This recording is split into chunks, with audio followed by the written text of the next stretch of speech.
Shalom,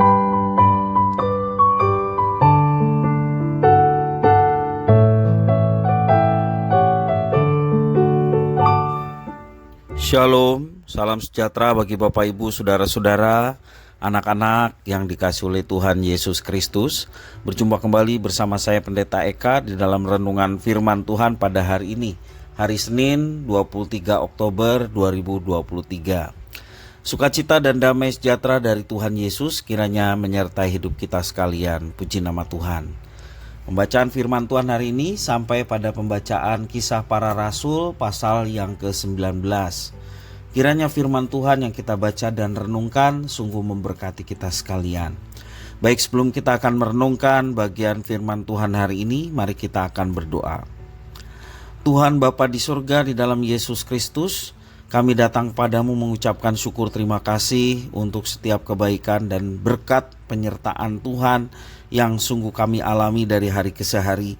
Biarlah semua itu menjadikan kami semakin mengenal pribadi Tuhan, dan pengenalan akan Tuhan membawa kami untuk hidup dalam ketaatan sesuai dengan kitab suci yang kami baca dan renungkan.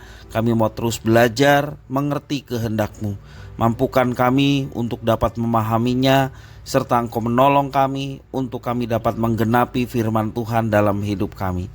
Terima kasih Bapa, terpujilah nama-Mu. Demi nama Yesus Kristus kami berdoa. Haleluya. Amin. Bapak Ibu saudara-saudara, Kisah Para Rasul pasal 19 ini perenungan yang saya mau sampaikan diambil dari ayat 13 sampai ayat yang ke-20. Saya akan bacakan demikian firman Tuhan.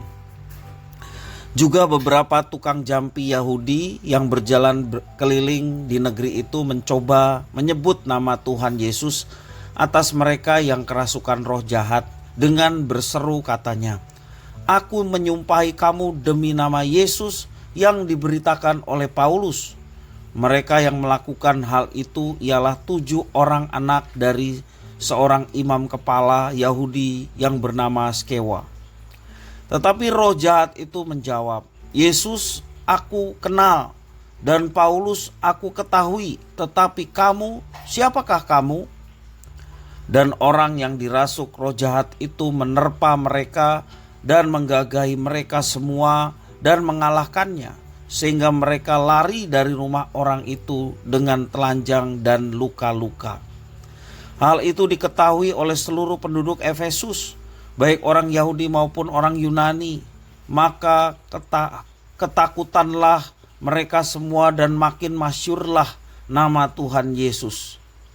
Banyak di antara mereka yang telah menjadi percaya datang dan mengaku di muka umum bahwa mereka pernah turut melakukan perbuatan-perbuatan seperti itu. Banyak juga di antara mereka yang pernah melakukan sihir, mengumpulkan kitab-kitabnya lalu membakarnya di depan mata semua orang. Nilai kitab-kitab itu ditaksir 50.000 uang perak. Dengan jalan ini makin tersiarlah firman Tuhan dan makin berkuasa. Demikian firman Tuhan. Bapak Ibu saudara-saudara yang dikasihi Tuhan, dalam setiap kebudayaan terdapat kepercayaan kepada kekuatan magis. Suatu tindakan yang menggunakan kekuatan roh dan benda yang dianggap mempunyai kekuatan untuk membantu manusia. Salah satu bentuknya adalah praktik penyembuhan atau pengusiran roh jahat dengan mengucapkan nama tertentu. Ini disebut sebagai mantra. Ucapan-ucapan yang dikhususkan termasuk sebutan nama untuk mengusir setan, roh jahat, atau juga memberikan penyembuhan kepada yang sakit. Ada 7 orang dari anak Skewa yang menjadi tukang jampi di Efesus. Mereka menggunakan nama Yesus yang diberitakan Paulus. Untuk apa? Untuk mengusir roh jahat. Nama Yesus yang diberitakan oleh Rasul Paulus menjadi masyhur kuasanya, sebab nama Yesus mengandung kuasa. Itulah yang menyebabkan anak-anak Skewa memilih mencatut nama Yesus dalam praktik pengusir roh jahat. Mereka hanya tahu nama Yesus, tetapi tidak mau hidup dalam kebenaran Allah melalui pengajaran Yesus Kristus yang namanya mereka sebut. Akibatnya, roh jahat itu tidak tunduk kepada nama Yesus yang dikatakan oleh para dukun Yahudi itu.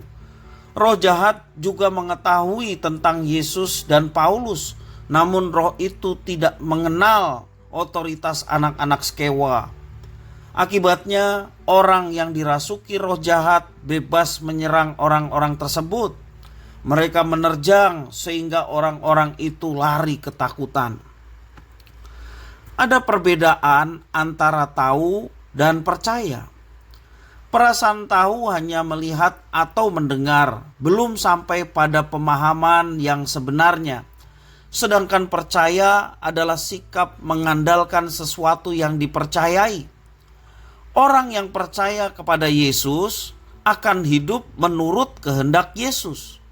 Orang yang percaya Yesus, dia mengalami kuasa Yesus karena dia tahu bahwa Yesus yang dipercayai adalah pribadi yang berkuasa dan menuntun hidupnya untuk melakukan tindakan-tindakan yang baik dan bertentangan dengan iblis, setan, atau segala pengikutnya. Kegagalan anak-anak Skewa mengusir roh jahat itu justru membuat nama Yesus semakin terkenal. Melalui kejadian itu, ada orang-orang menjadi tahu bahwa nama Yesus bukan nama yang sembarangan. Sebab dalam nama Yesus ada kemenangan dan kuasa bagi setiap orang yang mau hidup mengikuti kehendak-Nya. Jangan biarkan identitas Kristen yang kita miliki hanya menjadi aksesoris dalam kehidupan kita. Identitas Kristen yang ada pada kita harus menjadi bagian kehidupan yang membawa kita dekat dengan Kristus. Kita yang disebut Kristen harus menunjukkan sikap-sikap yang seperti Kristus di dalam kehidupan kita, sehingga nama Tuhan dimuliakan melalui identitas kita sebagai Kristen. Kristen itu sendiri di dalam Alkitab dijelaskan sebagai murid-murid Kristus. Dalam Kisah Para Rasul pasal 11 ayat yang ke-26. Jadi siapa yang menyebut diri Kristen, dia adalah pengikut Kristus. Siapa yang menjadi pengikut Kristus, dia wajib hidup sama seperti Kristus telah hidup.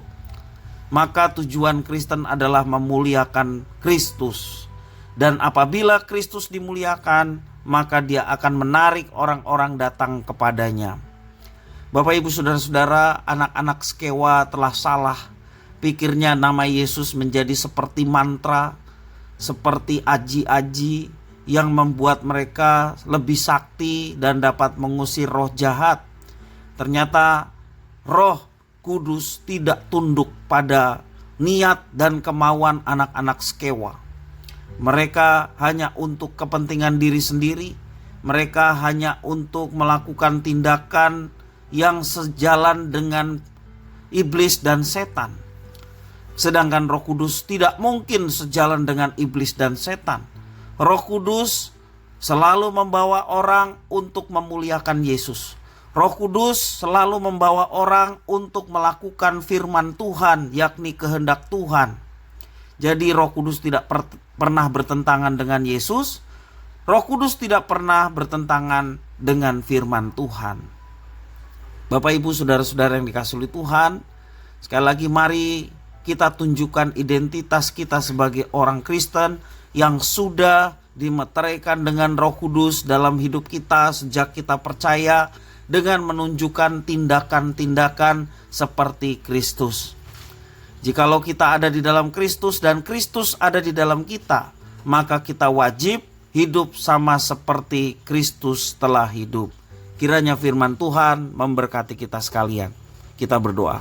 Terima kasih ya Bapa atas firman-Mu. Engkau mampukan untuk kami dapat memahaminya serta menerapkan dalam hidup kami setiap hari. Terima kasih Bapa, inilah diri kami. Kami sedia untuk menjadi pelaku-pelaku firman. Demi nama Yesus Kristus, kami sudah berdoa. Haleluya. Amin.